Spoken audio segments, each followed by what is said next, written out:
Hi guys, and welcome to another episode of Kabir Considers.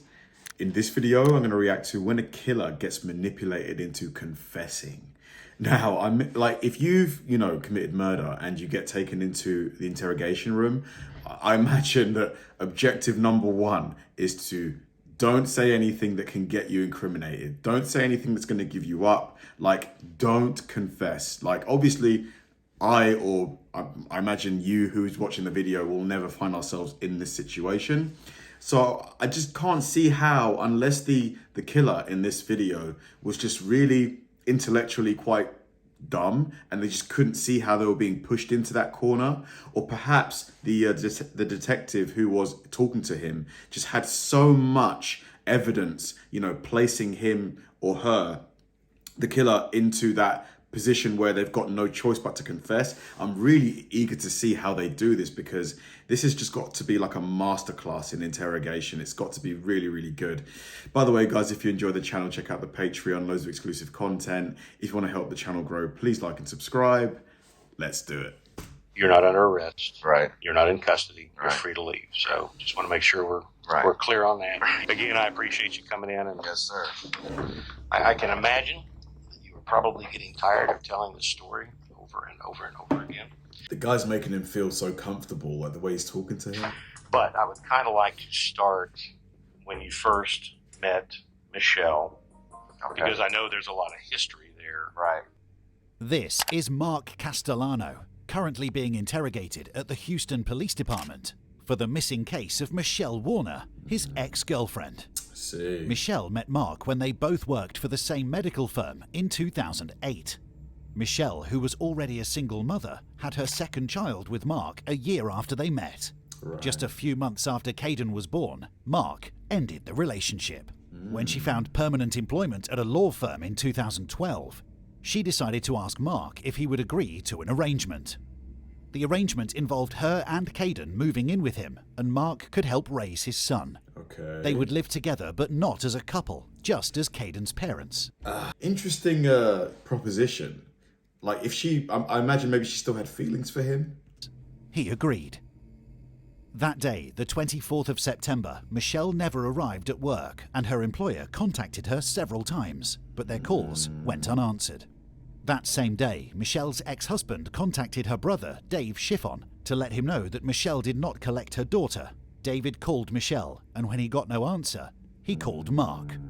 Mark informed David that on the night of Saturday, September 22nd, he had an argument with Michelle, which led to her leaving. What concerned Mark even more was the fact that Michelle didn't take her car, and most worryingly, left behind their child, Caden. Yeah, Mark- which she would never do, would she? Mark confessed to David that he had no knowledge of Michelle's whereabouts. As a result, Michelle was officially reported missing, prompting the police to conduct a welfare check on Tuesday, September 25th.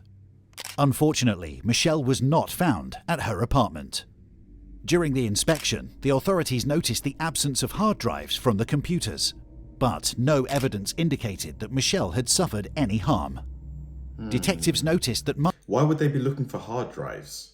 Mark left a note for Michelle on the mirror in the bathroom, which read, "Caden and I are gone. You can have the apartment all to yourself. I am taking the car. Since you can't pay it, and I now owe my dad $3,000 because of you, get it refinanced through your rich daddy and get my name off it. You are welcome to see Caden, but since you are on a drug-filled weekend, I guess you won't call since Grandma called and said you turned your phone off. I will get you drug tested this time." Back in It feels like he just wrote that as an alibi for himself. the interrogation room, Mark begins by describing Michelle in a negative way. When she gets mad, she's violent. She'll hit you. She thinks she has the right to. The way she'll sit there and tell you where she's raised, a man has to take up crap. She's a pretty girl and she gets everything she wants. She has that princess attitude. Wow. Is she using any kind of drugs at that time that you're aware of? Has she introduced that into the relationship yet? Adderall, Which is treating her for what? ADHD, Okay. and hydrocodone, 10/325. Mm-hmm. And she, getting to know me, she said, "Well, you were in a car accident. You could go get some for me." It gets pretty bad for a great while. The pill demand, work. Starting to notice that I'm changing. This just seems so weird. Like because this is the mother of his kid. If the mother of your kid went missing, surely you would be really worried about her. The way he's speaking about her so negatively, to me, that's like a major red flag. And I think for the detective, it probably is, because you would be so worried. You'd be like, oh my God, my kid, where's his mum? Blah, blah, blah. She's having me do a lot of things, He's just like, taking a dump hey, on her. We have an extra computer, take one from the company. I need one for my brother. Or hey, I need you to get me something like this. So she's basically asking you to steal now. Yes, sir. Okay. And of course I do it. Okay. I did it. Well, you're invested in this relationship. Right. She pretty much at this point owns me. Mark has crafted a detailed facade portraying himself as the helpless victim in this relationship. Despite the detective's doubts about Mark's stories, it is necessary to pretend sympathy and compassion during the interview. It's the only way the detective can hope to get a confession from him. Let's get to last Saturday, the 22nd. Okay. As soon as I open the door, it's like a battle zone. And the first thing she says is, he gets into the sugar and dumps it everywhere. You left it somewhere, blah, blah, blah. And this goes on and on. I said something about, you take too many pills, you can't watch Caden or something. I said, and she's like, well, what are you sorry, She's like, and she just walked up and she's like, by the way, you better clean it up right. And at that time she walked up to me and just hit me like that. Now, are you standing? What are I'm you like doing? this, there's a desk right here. This detective is such a pro. Like, he's just agreeing with him, like, oh, did she? Yeah. Like, he probably doesn't believe a word he's saying, but he's just getting him to, paint the scenario which would lead to him killing her. I'm on like this, picking up stuff. Are you in the living room? I'm in the living room. There's those two spots on that carpet. Yeah, with the computer desk. By the computer desk. There's that hallway, and right there by the leg, I'm over there reaching, picking up stuff, and by that time I turn, I see her come up, and then when she comes up close to me and I see her arm swing, I put my head like that, she hits me like that. Up underneath you? Yeah, like that. It wasn't hard or anything. I'm used to it at this point. Sure. And when she walks out, slams the door to her room. And about 10, 15 minutes later, I open the door to say, well, you know what? And she's gone. Well, Where's Caden? She's in his room hiding. So you think that Michelle's been screaming at him, and that's why he goes in and reacts the way he does? Because at one time I got her. Did she curse at him? Yes. She sat there and got in his face one time, and she's on here like this. I'll get on my knees. Go ahead. And he's sitting there and shaking his little hand, and she's sitting there grabbing him, and you're going to turn out to be a sorry piece of crap like your daddy, you sorry mother, little. And at that point I came over to her and. Has he said anything positive about her so far? He's not said a single positive thing about this woman who could be dead, the mother of his child. It's just, doesn't he realize how he's coming across right now? Like that. She didn't. She caught herself, and I said, get up. Don't do that anymore. With a foundation of trust established, the detective has successfully put Mark at ease, eliminating any sense of threat. Now, the detective switches tactics, directly accusing Mark of harming Michelle, but framing it in a way that justifies Mark's actions as protecting his son. This approach makes it easier for Mark to confess to the murder, as he believes he was doing the right thing, rather than acting out of evil or selfish motives. My heart goes out to you, man, because my heart goes out to you. Yeah, right. Put up with for 3 years of your little boy's life. I very much appreciate and understand your feelings about your son. Right. I have a son. He's 27 years old now. So I get it. This is about Caden. So whatever did happen in the apartment between you and Michelle, that's resulted in her now disappearing. We'll use that word for lack of a better term. Right. It's my impression that what that was about, what that argument was about, what that confrontation was about last weekend, it wasn't about you wanting to hurt Michelle. It was about your love for Kate. and it was about your burden Right, yeah. about protecting Katie. Right, because he wasn't being taken care of. Exactly. The detective has skillfully employed a psychological technique known as the good choice, bad choice method. This method presents Mark with only two options, forcing him to make a decision. On one hand, there is a good choice, his unwavering love for his son, Caden. On the other hand, there is the bad choice, harbouring ill intentions towards Michelle. Mark is inclined to favour and gravitate towards one narrative. The good one, typically, right? the one that paints him As a in hero. the most innocent light. This technique exploits Mark's natural inclination to protect his innocence and amplifies the chances of him aligning with the desired narrative. Whatever happened between you and Michelle in the course of her cursing at you, slapping you in the face, hitting you while you're on your knees on the ground, picking up stuff that she has directed you to do, that was just the straw that broke the camel's back. This detective, man, he is just a master. He's probably been doing this for decades. And now He's just winning Mark is in protective mode for Caden. This is not happening anymore. Michelle is not going to harm my son anymore, either emotionally or physically or verbally or in any way, shape, or form, and I am going to have to resolve the problem now. Wow. This is the opportunity to talk about all those things, because you've told me. You've already told me. You've laid the groundwork for what happened in that apartment, and I'm on board with you. This isn't about trying to make Mark look like a bad guy. Well, it is really. I'm telling you, I could not. I'm listening to your story, man, and I almost want to cry for you.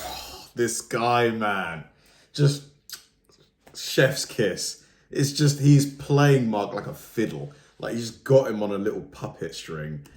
I just can't imagine Brilliant. the stress and the pressure put on you because of the love you have for Caden when you watch this woman continually berate him and treat him so terribly, because she's doing the same thing to you that she's doing to a 3-year-old, and you're an adult. Mark is now in a situation where he feels cornered.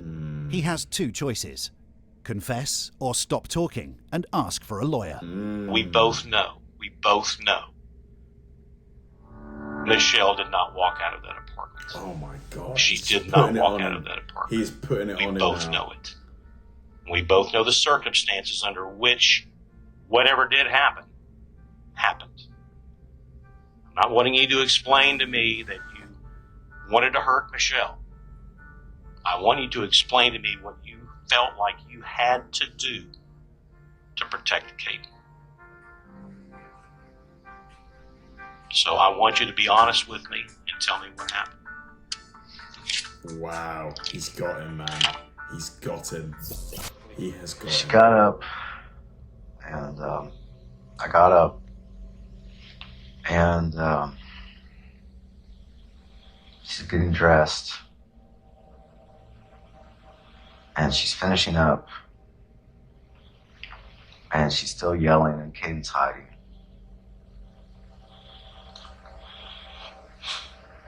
I grabbed her and I broke her neck. Oh my God. Told me I was a sorry and that she was going to control me the rest of my life. And I grabbed her by her neck and and just threw her on the bed. And, So she's facing you?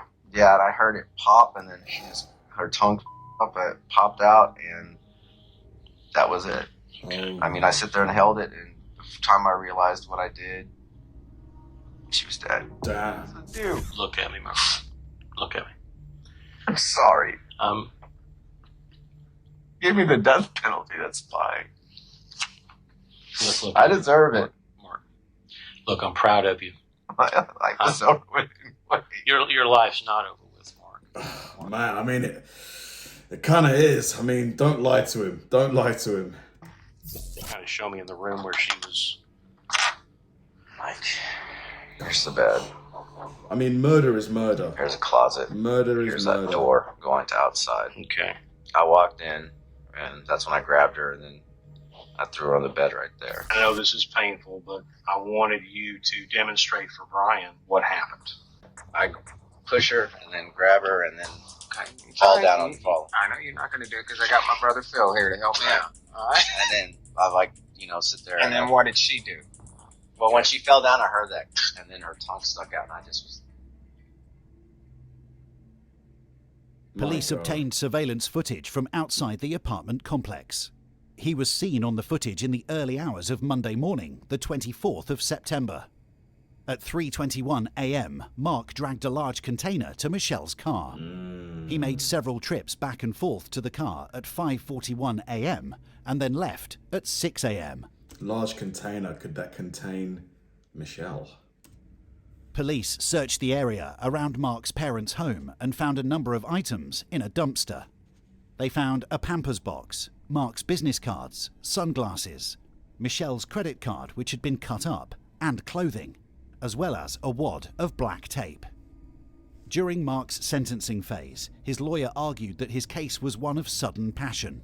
Sudden passion can be raised as a mitigating factor during the punishment phase of the trial in Texas. It cannot be used as a defense to murder. Jurors had to decide whether Mark was provoked to such a level of fear, rage, or resentment that any reasonable person in a similar situation with an ordinary temper simply would not be able to keep their cool. But hang on a minute. In this sudden passion thing, that wouldn't get you a lesser sentence, would it? Because you've still committed murder. Like, come on. You still should be able to control yourself and not kill somebody. If Mark was successful in this argument, it would mean that the maximum punishment for murder is reduced from life in prison to 20 years. And he could be sentenced to as little as 2 years. What? The jury did not find Mark's case was a case of sudden passion. He was sentenced to 27 years. He will be eligible for parole in 2026. Wow, so this was a while ago. Wow.